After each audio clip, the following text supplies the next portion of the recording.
May പകുതിക്ക് ശേഷം നിയമസഭ അധികാരത്തിൽ വന്നു. നമ്മുടെ വി ഡി സതീശൻ സർക്കാർ അധികാരത്തിൽ വന്നു. എല്ലാവരും വി ഡി സതീശനെ വിമർശിക്കലും അദ്ദേഹത്തിന്റെ കാര്യങ്ങൾ ഇങ്ങനെ ഇഴകീറി പരിശോധിക്കലും ഒക്കെ ഇങ്ങനെ തുടരുകയാണ്. പക്ഷേ മറന്നു പോകുന്നൊരു കാര്യമുണ്ട്. ക്രിയാത്മക പ്രതിപക്ഷമാകുമെന്ന് പറഞ്ഞ ഒരു 35 അംഗ സംഘം ഇപ്പുറത്തിരിപ്പുണ്ട്. ഈ പ്രതിപക്ഷത്തെ എങ്ങനെയാണ് വിലയിരുത്തുന്നത്? അവർ അവകാശപ്പെട്ടതുപോലെ ക്രിയാത്മകമായും അല്ലെങ്കിൽ കേരളം ഇതുവരെ കണ്ടിട്ടില്ലാത്ത ഒരു വൻ പ്രതിപക്ഷമായും തന്നെയാണോ അവർ തുടരുന്നത്? മോശം എന്ന് വെച്ചാൽ മോളെ മോശം മോശം മോശം മോശം വളരെ മോശം. പറയാതിരിക്കാൻ എങ്ങനെ പറ്റുക? അവരുടെ ആദ്യത്തെ അടിയന്തര പ്രമേയ ചർച്ച വന്നിരിക്കുകയാണ്. വിലക്കയറ്റം തടയാൻ, പെട്രോൾ ഡീസലിന്റെ നികുതി ഭാരം കുറയ്ക്കണം, വിലക്കയറ്റത്തെ പിടിച്ചു നിർത്തണം. ആരാ അടിയന്തര പ്രമേയത്തിന് വന്നേ? Kottarakkara MLA KN Balagopal. ആരായിരുന്നു KN ബാലഗോപാൽ? 5 വർഷക്കാലം കേരളത്തിന്റെ ധനകാര്യ മേഖലയെ അങ്ങ് ആകാശത്തോളം വളർത്തി, പിന്നെ ഖജനാവിൽ ആരുടെയോ കയ്യിൽ നിന്ന് ലോൺ എടുത്ത് കുറച്ച് പൈസ ഇട്ടിട്ട് 5 വർഷത്തെ ധനകാര്യ വകുപ്പിന്റെ ഭാരം കൊണ്ട് നെഞ്ചുവേദന വരെ വന്ന, അങ്ങനെ ഒരു അഭിമുഖത്തിൽ പറഞ്ഞിട്ടുണ്ട്. കൊട്ടാരക്കരക്കാരുടെ ഒരു ചാനലിൽ കൊടുത്ത അഭിമുഖത്തിൽ പുള്ളി പറഞ്ഞിട്ടുണ്ട്, ആൻജിയോഗ്രാം ചെയ്യേണ്ടുന്ന അവസ്ഥയിലെത്തിയെന്ന് 5 വർഷം കൊണ്ട്. അത്രയും ടെൻഷനായിരുന്നു പുള്ളിക്ക്. കേരളത്തെ അങ്ങ് കനപ്പിച്ച് തന്ന, കേരളത്തിലെ ജനങ്ങൾക്ക് പലപ്പോഴും പലതിൻ്റെയും വില കുറച്ച് തന്ന ഒരു ധനകാര്യ വകുപ്പ് മന്ത്രി അദ്ദേഹമാണ് ഇത് കൊണ്ടുവന്നത്. നാണമാകില്ലായിരുന്നു എന്ന് ചോദിക്കേണ്ടി വരും. അപ്പോൾ വി ഡി സതീശൻ സർക്കാർ അധികാരമേറ്റിട്ട് കേവലം 10-15 ദിവസം കഴിയുമ്പോൾ നടക്കുന്ന ഒരു നിയമസഭാ സമ്മേളനത്തിന് വിലക്കയറ്റം പിടിച്ചു നിർത്താൻ ഇതുമായി വരണമെന്ന് പറയുമ്പോൾ കഴിഞ്ഞ 5 വർഷക്കാലങ്ങളിൽ അല്ലെങ്കിൽ കഴിഞ്ഞ 10 വർഷക്കാലം നിങ്ങൾ എന്തു ചെയ്തു എന്നൊരു ചോദ്യം ബാക്കിയാകുന്നില്ലേ? ഇനി അടുത്ത 5 വർഷക്കാലം വിലകയറ്റം ഉണ്ടാകില്ല എന്ന് പറഞ്ഞുകൊണ്ടാണ് പിണറായി വിജയൻ അധികാരത്തിലേക്ക് വന്നത്. ഈ വാർത്ത പ്രിന്റ് ചെയ്ത് വന്ന ദേശാഭിമാനി പത്രത്തിനടക്കം ഇപ്പോൾ 11 രൂപയാണ്. അന്ന് 6 രൂപയുള്ളായിരുന്നു. എനിക്ക് തോന്നുന്നു ബൂമർ എന്ന് പറയുന്ന മിഠായിക്ക് മാത്രമാണ് വില കൂടാത്ത. തീപ്പെട്ടിക്ക് 2 രൂപയായി. ബൂമർ മിഠായിക്കാണ് ഇപ്പോഴും 1 രൂപയിൽ തുടരുന്നത്. പോപ്പിൻസിന്റെ ചെറിയ മിഠായി കിട്ടും 2 രൂപയ്ക്ക്. അത് പണ്ട് 2 രൂപ തന്നെ, അത് ഇപ്പോഴും 2 രൂപയ്ക്ക് തന്നെ കിട്ടുന്നത്. ബാക്കി എല്ലാത്തിനും വില കൂടി. പാലിന് വില കൂടി. എന്തിന്? ഉപ്പിന് മുളകിന് കൊത്തം പാലിന് മറ്റേ മുദ്രാവാക്യം വിളിക്കുമ്പോൾ പറയുന്ന പോലെ എല്ലാത്തിനും വില കൂട്ടിയൊരു സർക്കാർ. ഇവിടെ പെട്രോൾ ഡീസൽ വില, ഇന്ന് രാവിലെ ഞാൻ ഒരു കടയിൽ ചായ കുടിക്കാൻ പോയി. അപ്പം ഞാൻ സ്കൂട്ടറിലാണ് പോയത്. ആ സ്കൂട്ടറിൽ ഞാൻ ചായ കുടിക്കാൻ പോയിട്ട് ഞാൻ വിചാരിച്ച സ്കൂട്ടറിൽ ഇച്ചിരി എണ്ണ അടിച്ചേക്കാം എന്ന് വിചാരിച്ച് വണ്ടി ഓടിച്ചു. നമ്മൾ സാധാരണ കാറിലൊക്കെ ചെന്നിട്ട് എണ്ണ അടിക്കുന്നത് എങ്ങനെ? 1000 രൂപ എണ്ണ, 2000 രൂപ എണ്ണ എന്ന് പറയുന്നു, ഗൂഗിൾ പേ ചെയ്ത് കൊടുക്കുന്നു, പോകുന്നു. ഡെയിലി യൂസിന് നമ്മൾ വണ്ടി ഉപയോഗിക്കും, അങ്ങനെയാണ്. അപ്പോൾ ഈ സ്കൂട്ടറിൽ പോകുമ്പോഴാണ് ഈ ഇറങ്ങി നിർത്ത് നമ്മൾ ഈ പമ്പൊക്കെ കാണാനൊക്കെ പറ്റുന്നത്. അപ്പോൾ ഞാൻ പോയ പമ്പിൽ സാധാ പെട്രോൾ ഇല്ലായിരുന്നു. സാധാ പെട്രോൾ ഇല്ല, പവറേ ഉള്ളതെന്ന് പറഞ്ഞു. വേറെ ഓപ്ഷൻ ഇല്ലാതെ ഞാൻ അടിച്ചേക്കാൻ പറഞ്ഞു. ഞാൻ 300 രൂപയുടെ പെട്രോൾ അടിക്കാൻ പറഞ്ഞു. അപ്പോൾ സ്കൂട്ടർ ആയതുകൊണ്ട് എൻ്റെ പഴയ ഓർമ്മയിൽ 300 രൂപയ്ക്ക് ഫുൾ ടാങ്ക് ആവും എന്നുള്ള ഓർമ്മയിലാണ് 300 രൂപ എണ്ണ അടിക്കും. 300 രൂപ എണ്ണ അടിച്ചിട്ട് ഞാൻ ഒരു പെൺകുട്ടിയാണ്. അപ്പം ഞാൻ ബുദ്ധിമുട്ടിക്കണ്ടെന്ന് വെച്ചാൽ ഞാൻ അത് അടയ്ക്കാൻ വേണ്ടി അങ്ങോട്ട് ഇതിന് ഞാൻ വെറുതെ ഇങ്ങനെ നോക്കിയപ്പോൾ പെർ ലിറ്ററിൻ്റെ വില 122 രൂപ കൊച്ചിയിൽ. പവർ പെട്രോൾ ആയതുകൊണ്ടാണ്, നോർമൽ പെട്രോൾ അല്ലേ. 122 രൂപ. അതായത് 2.5 ലിറ്റർ പെട്രോൾ തികച്ച് കിട്ടിയില്ല എൻ്റെ വണ്ടിയിൽ. ഇനി ഇങ്ങനെ വില കൂടി നിൽക്കുന്ന സമയത്ത് ഇവരെന്ത് ചെയ്തു? സെസ് ഏർപ്പെടുത്തി. 2 രൂപ വീതം. ഏതാ? KN ബാലഗോപാൽ സർക്കാർ, KN ബാലഗോപാൽ ധനകാര്യമന്ത്രിയായിരുന്ന സർക്കാർ. എന്തിനാ സെസ് ഏർപ്പെടുത്തി? ക്ഷേമ പെൻഷനുകൾ കൊടുക്കാൻ വേണ്ടി. എന്നിട്ട് ആ സമയത്തെങ്കിലും കൊടുത്തില്ല. വിഷു ആകുമ്പോഴും പെരുന്നാളാകുമ്പോഴും ക്രിസ്മസ് ആകുമ്പോഴും ഒക്കെ ആയിട്ട് ഇതുമായിട്ട് വരും. യുവന്മാർ വന്നിരുന്ന് ഈ 15 ദിവസം പ്രായമായ സർക്കാരിനെ പഠിപ്പിക്കുകയാണ്. എനിക്കൊന്ന് ഈ വി ഡി സതീശന്റെ മനസ്സിൽ സർപ്രൈസ് ആയിട്ട് എന്തെങ്കിലും കുറയ്ക്കാനുള്ള ഒരു പരിപാടി ഉണ്ടായിരുന്നു. ബഡ്ജറ്റ് വരാൻ പോവാണല്ലോ. യുവന്മാരിത് പറഞ്ഞത് കൊണ്ട് ഇനി അയാൾ ചെയ്യുമോ എന്നുള്ള കാര്യത്തിലാണ് എനിക്ക് സംശയം. ഇനി വി ഡി സതീശൻ സർക്കാർ എന്തെങ്കിലും ഒരു വില കുറച്ചാൽ ഇവന്മാർ പറയും ഞങ്ങള് പറഞ്ഞിട്ടാണ്, ഞങ്ങളുടെ സമര പോരാട്ടമാണ് എന്നൊക്കെ പറയും. സമരം വിജയിച്ചു. അത് വരാതിരിക്കാൻ വേണ്ടി പാവപ്പെട്ടവന് കിട്ടുന്ന ഈ സാധനം അവർ കൊടുക്കുമെന്നുള്ളതാണ് എൻ്റെ സംശയം. ഞാനിപ്പോൾ ഒരു പൊതുജനമായിട്ടിരുന്ന് സംസാരിക്കുന്നത്. എൻ്റെ പ്രിയപ്പെട്ട സഖാക്കന്മാരോടാണ് പ്രതിപക്ഷത്തിരിക്കുന്ന 35 തീപ്പൊരികൾ കനലൊരു തരിയോടും മൂത്ത തരിയോടും പറയാനുള്ളത്. ദയവ് ചെയ്ത് ജനങ്ങൾക്ക് വേണ്ടിയാണെന്നും പറഞ്ഞ് അവിടെ ചെന്ന് ഒന്നും ചോദിച്ചളയരുത്. അവന്മാർ തരൂല. അവന്മാരെ നിങ്ങൾക്ക് അറിയാൻ വേണ്ടിയിട്ടാണ്. നിന്നെ പ്രതികാരം എങ്ങനെ ചെയ്യണമെന്ന് വി ഡി സതീശൻ സർക്കാരിനെ കണ്ടുവേണം നിങ്ങൾ പഠിച്ചോണം. നിനക്കൊക്കെ ഇന്നത്തെ ചർച്ച എന്തുവാ? ഉദ്യോഗസ്ഥരുടെ സ്ഥലം മാറ്റം പുനഃപരിശോധിക്കണം. നിനക്കൊക്കെ പാത സേവ ചെയ്തോണ്ടിരുന്നവനെ എല്ലാം എടുത്ത് കാസർഗോഡും കാഞ്ഞങ്ങോടും അവിടെ ഇവിടെയൊക്കെ ആയിട്ട് അടിച്ചു. സ്റ്റേഷൻ ഡ്യൂട്ടി ഒക്കെയാണ് പറ്റുമെങ്കിൽ ഇവരെ ആലോചിച്ചിരിക്കുന്നത് അന്യ സംസ്ഥാനത്തേക്ക് കയറ്റിവിടാൻ പറ്റുമെന്ന് ആലോചിച്ചുകൊണ്ടിരിക്കുകയാണ്. നിന്റെയൊക്കെ ഗൺമാന്മാരെ, മുഖ്യമന്ത്രിയുടെ ഗൺമാന്മാരെ ഒളിവിലാണ്. മുഖ്യമന്ത്രിയുടെ ഡ്രൈവറെ ഇന്നലെ ഒരു പോലീസ് ഉദ്യോഗസ്ഥൻ കയ്യിൽ. മനുഷ്യരുടെയൊക്കെ വില പോകുന്നൊരു പോക്കേ. 10 കൊല്ലം മുഖ്യമന്ത്രി ഉപയോഗിച്ചുകൊണ്ടിരുന്ന സെൽഫോൺ നമ്പർ കട്ട് ചെയ്ത് കാര്യം എന്താ, അതേപോലെ തിരിച്ച് ഉപദ്രവിച്ചിട്ടുണ്ട് ഇവരെ. പിന്നെ അതേപോലെ ജനത്തെ ഉപദ്രവിച്ചിട്ടുണ്ട് ഇല്ലേ? മുഖ്യമന്ത്രിയുടെ നവകേരള ബസ് ഓടിച്ച ഡ്രൈവർ ഇന്ന് മൊഴി കൊടുത്തേക്ക് നിന്നറിയോ? ബസ്സിന്റെ മുന്നിലേക്ക് അപകടകരമായ രീതിയിൽ ആരും പാലില്ല, വെറുതെ നിന്നവരെയാണ് പോയി അടിച്ചത്. പൊതുജനം ചർച്ച ചെയ്യണമെന്ന് ആവശ്യപ്പെട്ട എല്ലാ കേസുകളിലും വി.ഡി. സതീശൻ സർക്കാർ കൃത്യമായി ഇടപെട്ടിട്ടുണ്ട്. നവീൻ ബാബു കൊലപാതകം, ഇപ്പൊ പി ദിവ്യയോട് വി.ഡി. സതീശനോ രമേശ് ചെന്നിത്തലയ്ക്കോ ഒന്നും ശത്രുത ഉണ്ടാവണമെന്നില്ല. പക്ഷെ കേരള മനസാക്ഷി അതിന്റെ യഥാർത്ഥ സംഭവം എന്താണ് എന്ന് അറിയാൻ ആഗ്രഹിക്കുന്നുണ്ട്. ആ കേസിന്മേൽ സർക്കാർ CBI അന്വേഷണം വിടാൻ തീരുമാനമെടുക്കുന്നു. കേരളം ലഹരി മാഫിയയുടെ പിടിയിലാണ്. നിങ്ങളുടെ MLA-യുടെ മകനെ പോലും ലഹരി മരുന്നുമായി പിടിച്ചിട്ട് നിങ്ങളുടെ പോലീസ് വെറുതെ വിട്ടു. ആ കുട്ടി നിരപരാധിയാണെങ്കിൽ ക്ഷമിക്കണം, പേര് പറയാത്തതുകൊണ്ടാണ്. ആ അവസ്ഥയിലേക്ക് പോയിട്ട് ഇവിടെ ഒരു എക്സൈസ് വകുപ്പ് ഉണ്ടോ എന്ന് പോലും സംശയം തോന്നുന്ന തരത്തിലായിരുന്നു കഴിഞ്ഞ കാലങ്ങളിലെ പ്രവർത്തനം. ഇതാ ലഹരി മാഫിയെ തടയാൻ ഒരു പദ്ധതി തന്നെ രൂപീകരിച്ച് ഇന്ന് തൃശ്ശൂർ കത്തിക്കുന്നുണ്ട്, കൂട്ടിയിട്ട് കത്തിക്കുന്നുണ്ട്. കിലോ കണക്കിന് കഞ്ചാവുമായി വരുന്നു. ക്യാരവാനുള്ളിൽ കയറി പരിശോധിക്കില്ല എന്നൊരു ചിന്ത ആർക്കെങ്കിലും ഉണ്ടെങ്കിൽ വെറുതെ ആണെന്ന് പറഞ്ഞാൽ കൊമ്പന്മാരുടെ വീട് വരെ കയറുമെന്നാണ് രമേശ് ചെന്നിത്തല പറഞ്ഞേക്കുന്നത്. പോലീസുകാർക്ക് അവരുടെ സിസ്റ്റത്തെ പുനർനിർണ്ണയിക്കുന്നതിന് വേണ്ടി ഒരു റിപ്പോർട്ട് കൊടുക്കാൻ പറഞ്ഞേക്കാണ് പോലീസ് ഹെഡ്ക്വാർട്ടേഴ്സ് ADGP-യോട്. ഈ CI സിസ്റ്റം വന്നപ്പോഴുകൂടി SI-മാർക്ക് വിലയില്ലാതായി പോയി. അതിനെ മാറ്റി എങ്ങനെ കൊണ്ടുവരാമെന്ന് അവരോട് തന്നെ ചോദിച്ചിരിക്കുകയാണ്. പോലീസ് സ്റ്റേഷനിൽ കയറി ചെല്ലുന്നവരോട് ഗുഡ് മോർണിംഗ് പറഞ്ഞ് ഇരുത്തിയതിനു ശേഷം മാത്രം പോലീസുകാർക്ക് ആ പഴയ ആത്മധൈര്യം തിരിച്ചു വന്നിട്ടുണ്ട്. ഇനി പോട്ടെ, കേരളം ഏറ്റവും കൂടുതൽ ഓരോ കോൺഗ്രസ്സുകാരനും കേരള മനസ്സാക്ഷിയും ചർച്ച ചെയ്ത വിഷയങ്ങളുണ്ടല്ലോ. പെരിയ ഇരട്ടക്കൊലപാതകം, ഷുഹൈബ് കൊലപാതകം, ഇവന്റെയൊക്കെ പരോൾ കൊടുത്തു വിട്ടവരെല്ലാം തിരിച്ചു വരാൻ പറഞ്ഞില്ലേ, ജാമ്യം പിൻവലിച്ചില്ലേ, രക്ഷാപ്രവർത്തകന്മാരുടെ രക്ഷിച്ച രക്ഷകന്മാരെ എല്ലാം അവരുടെയൊക്കെ അന്ത്യം കുറിച്ചില്ലേ, ചട്ടിയിലാക്കിയില്ലേ. എന്തൊക്കെ ചെയ്യാമോ അത് മുഴുവൻ ചെയ്യുന്നുണ്ട്. ഒപ്പം ആശാസമരം, ആശമാർക്ക് ശമ്പളം വർദ്ധിപ്പിച്ചു കൊടുത്തില്ലേ, പാവപ്പെട്ടവരെ മുഴുവൻ ചേർത്ത് പിടിക്കുന്നില്ലേ, ഇല്ലേ? എന്തിന് KSRTC കൃത്യമായിട്ട് ശമ്പളം കൊടുത്തില്ലേ?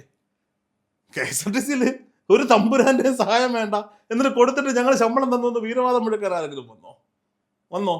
ഇവിടെ എല്ലാ കാര്യങ്ങളും കൃത്യമായി ഭരണോഷം ചെയ്യാണ്. അപ്പൊ ഇപ്പുറത്തെ ചൊറിച്ചിൽ 10 വർഷക്കാലം സുഖിച്ചിരുന്ന് സാധാരണക്കാരൻ കരവടയ്ക്കുന്ന പൈസയും മേടിച്ച് ഇടതുപക്ഷക്കാരന് CPM-കാരന് പാദസേവ ചെയ്യുന്ന സർക്കാർ ഉദ്യോഗസ്ഥരല്ല ഇനി പണിയെടുത്താൽ മതി, ഇതൊരു നിലപാട് UDF സർക്കാർ എടുത്തിട്ടുണ്ടെങ്കിൽ അത് നിലപാടാണേ, അല്ലേ? മാധ്യമങ്ങൾക്ക് മറ്റൊരു ചർച്ച. ഇപ്പൊ സെക്രട്ടേറിയറ്റിനുള്ളിലും നിയമസഭയ്ക്കുള്ളിലും ഒക്കെ പൊതുജനങ്ങളുടെ ബഹളമാണ്.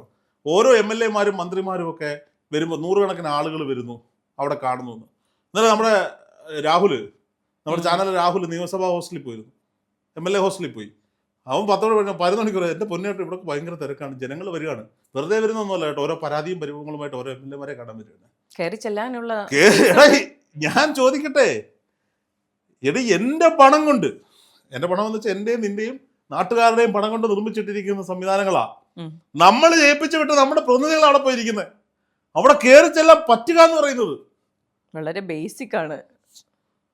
കഴിഞ്ഞ ദിവസം മുഖ്യമന്ത്രിയുടെ ഓഫീസിൽ നമ്മൾ പോയില്ലേ, നമ്മളവിടെ ചെന്നപ്പോൾ എവിടെ പോവാണെന്നൊരു ചോദ്യമല്ലേ ചോദിച്ചുള്ളൂ. മറ്റേത് അങ്ങനെയായിരുന്നു.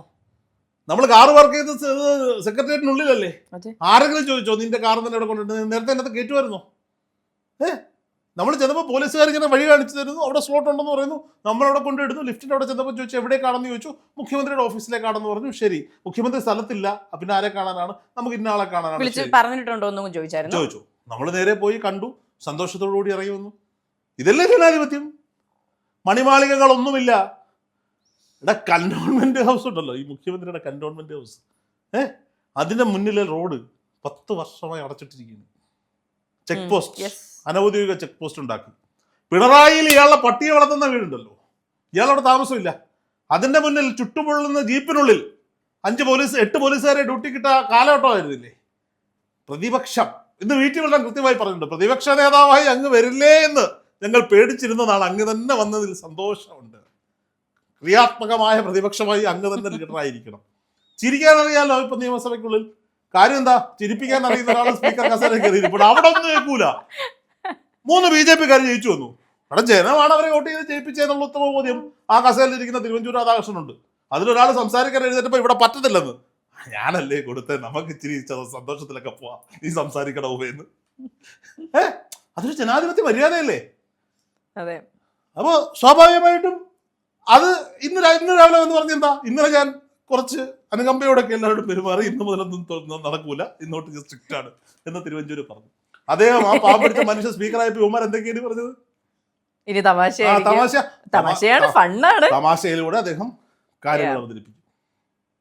എനിക്കിനി കാണുന്ന ഇത് റീല് കട്ട് ചെയ്തിടണം. പ്രിയപ്പെട്ട തിരുവഞ്ചൂർ രാധാകൃഷ്ണൻ സാറിനോടാണ് എനിക്ക് കാണേണ്ടുന്നൊരു കാഴ്ചയുണ്ട്. കോട്ടയം ടൗണിൽ അങ്ങേ പടവലം തോട്ടമെന്നും പായൽ തോട്ടം എന്നൊക്കെ പറഞ്ഞൊരു സ്മാരകം പോലെ ആകാശപാതയുടെ ഒരു അവശിഷ്ടങ്ങൾ അവിടെ നിൽക്കുന്നുണ്ട്. അങ്ങ് അതിന്റെ മുന്നിൽ നിന്ന് അത് ഉദ്ഘാടനം ചെയ്യുന്ന ഒരു കാഴ്ച കൂടി ഞങ്ങൾക്ക് കാണാൻ ആഗ്രഹമുണ്ട്. അത് ഈ 5 വർഷത്തിലുള്ള അങ്ങ് സാധിക്കും എനിക്കറിയാം. കാരണം ഞാൻ അദ്ദേഹത്തിന് ഇന്റർവ്യൂ എടുത്തപ്പോൾ അദ്ദേഹത്തിന്റെ മനസ്സിൽ വരട്ടെ നമുക്കും വരും കാലം എന്നാണ് അദ്ദേഹം അതിന് മറുപടി പറഞ്ഞത്. ഞാൻ പണ്ട് വർക്ക് ചെയ്ത ചാനലിലൊക്കെ അവരുടെ മാനേജ്മെന്റ് നിർദ്ദേശപ്രകാരം ഇതിനെതിരെ വീഡിയോ ഒക്കെ ചെയ്തിട്ടുള്ള ആളാണ്. എങ്കിൽ പോലും ഞാൻ പറയണം, ഒരു മനുഷ്യൻ ഒരു പ്രൊജക്ട് കൊണ്ടുവരുന്നു, 10 വർഷം അധികാരത്തിൽ അത് വരരുത്, അത് കോട്ടയം നഗരത്തിൽ അങ്ങനെ സ്മാരകമായി നിൽക്കണമെന്ന് ചിലർക്ക് വാശിയുണ്ടായിരുന്നു. പക്ഷെ കോട്ടയത്തെ ജനങ്ങൾക്ക് തിരുവഞ്ചൂരിൽ വിശ്വാസമുള്ളതുകൊണ്ട് അദ്ദേഹം വീണ്ടും വീണ്ടും ജയിച്ചു വന്നു എന്നുള്ളതാണ്.